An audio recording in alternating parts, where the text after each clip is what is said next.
Hi guys, it's Simon here of Travel Agent Hanoi. First of all, I'd like to thank the new subscribers who have joined our channel. We really appreciate your support during these terrible times. At the end of the video, I'm going to talk about village life and what I'm planning on doing in the future. So first of all, I'd like to get straight into the vaccine news with the news in brief. Excuse me. So firstly, domestic COVID vaccine does not have enough data to be approved. Secondly, Japan to donate 1 million more vaccine doses. Vaccine fund nears its target is our third item. Our fourth item is the vaccine passport in Quang Ninh. And we'll finish off with the tally of cases for the fourth wave and also the vaccination progress within Vietnam. Okay, so firstly, literally just as I posted the last vaccine video, on the news media came out with a report saying that the Ministry of Health have actually responded to Nanogen's request to approve their vaccine for emergency use. Now, the Ministry of Health have stated it doesn't have enough scientific data or evidence to approve NanoCovax. There's only been 1,100 volunteers that have been inoculated out of the proposed 13,000, so the data is way shy for what they need to actually approve. But it was promising to hear them trying to get it approved, albeit very too early. So Nanogen have actually said that its vaccine has a 99.4% rate of producing immunogenic responses. Now that isn't the efficacy percentage. Before anyone gets confused, it's just not being able to be determined, the efficacy yet, obviously, because they're still going through the third phase of human trials. So it'll be interesting to find out how good it really is before we actually get it approved by Vietnam and started distributing around Vietnam. I know one or two of you have suggested they would never take Vietnam or Chinese vaccines. Please comment below what you think. Secondly, okay, so on Friday, Japan's foreign minister said that Japan will be sending approximately 1 million more vaccine doses of the AstraZeneca vaccine, which is great news. The arrangements were being made as the report was going out, and the arrival date has yet to be decided. They are actually sending around 1 million vaccine doses to other countries in this area as well. But it's good news for Vietnam because we're currently in this fourth wave, which is going mental down in Ho Chi Minh City at the moment. So that's good news.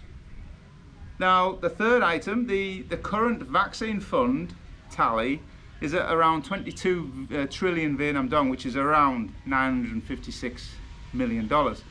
Now this amount is said to be nearly enough to inoculate 75 million of its 96 million population. Am I included in that 96 million? Doubt it. But so the funds are there. So hopefully that's a cue for Vietnam just to start spending some money and get some vaccines into the country to start inoculating the country. You know. So apparently the first batch from the 31 million doses agreed upon by Pfizer will arrive in July. Now that's only in a couple of days, so when in July is not yet determined.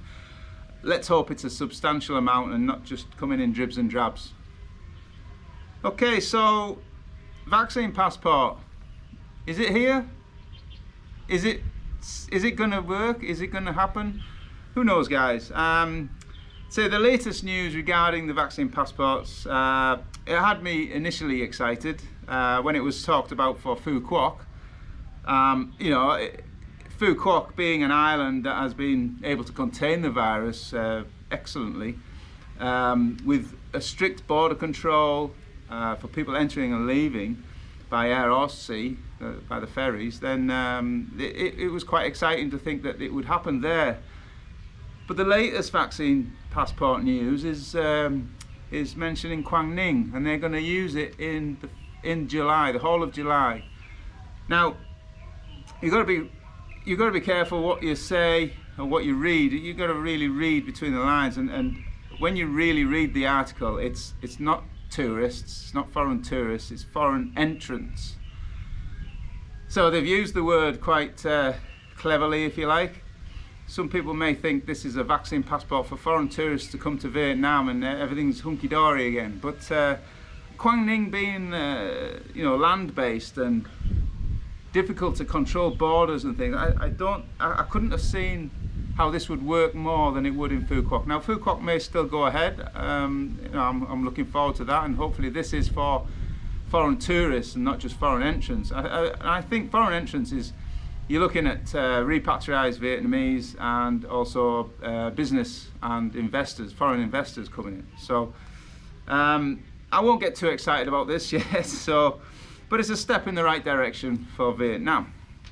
Okay, so it's going to be a short video today, guys, but current tally from the fourth wave is now standing at 12,401 infections in 48 cities and provinces.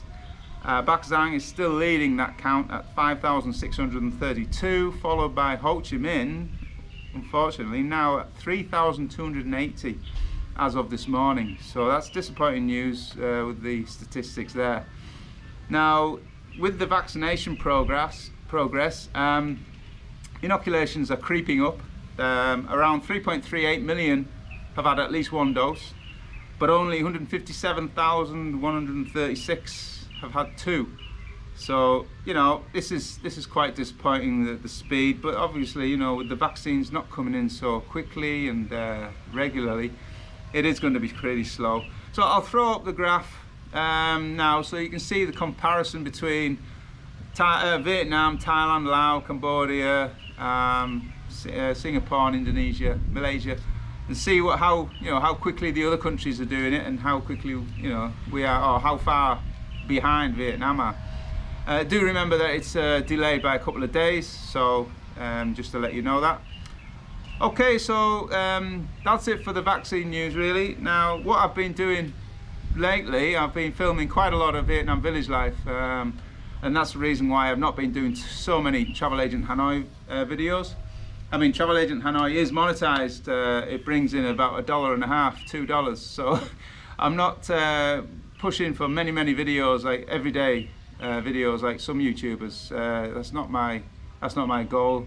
My goal is to promote Vietnam in another way through the Vietnam village life, and it seems like a tough life, but the other night I ended up in a Bia Hoi, a local village Bia Hoi. Now it's a fantastic place to go. If you've ever been to Vietnam, you know what Bia Hoi is like. And in the village it's quieter, but it's 6,000 for a glass of beer. So I filmed it, and so that will be coming up soon. I've also had some ride-alongs on some ploughs and rice harvesters, as you may have noticed before on the screen. And also one that's going to be put up this week sometime is me trying to get to grips with a mobile plough. That is quite funny. And along with that, I'm going to be doing more food videos for Travel Agent Hanoi, but also for Vietnam Village Life. I'm going to be visiting a toy shop which is just down the road in another village, so I'm going to do a little video on that. So if you do fancy seeing what it is what it's really like to live in Vietnam, in the countryside, not in a city, in a town, you've seen that done to death, village life, countryside life, do head on over to Vietnam Village Life. The link is in the corner, and click subscribe and do follow along. It is quite funny and it is more enjoyable than boring vaccine news. Okay guys, thanks very much, take it easy.